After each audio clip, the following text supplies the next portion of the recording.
আজকে আমরা ডিমাপুর টাইকি লঙ্কার জায়গার ফাঁকানিত কুটুমবাড়ি আপনারা পুরা দেখিয়া যাও।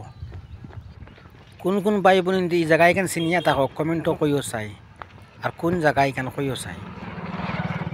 এই যে রাস্তা দেখলেন না, এখানে গাঁওর রাস্তা, খুব সুন্দর গাঁওর রাস্তা। এখানে গাঁওর দিকে আড়ি তোলা মজা লাগে দেখতে।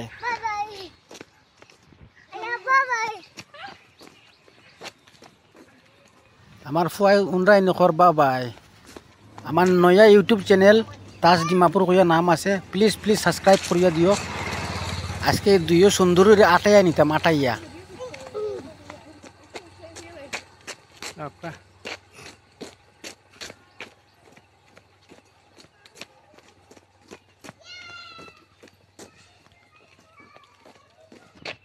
তো হো দেখাইনি আমার ঘরে লাল লাল দুইটা সুন্দরী, চিনিয়া থাকে তো কমেন্টও জানাও চাই।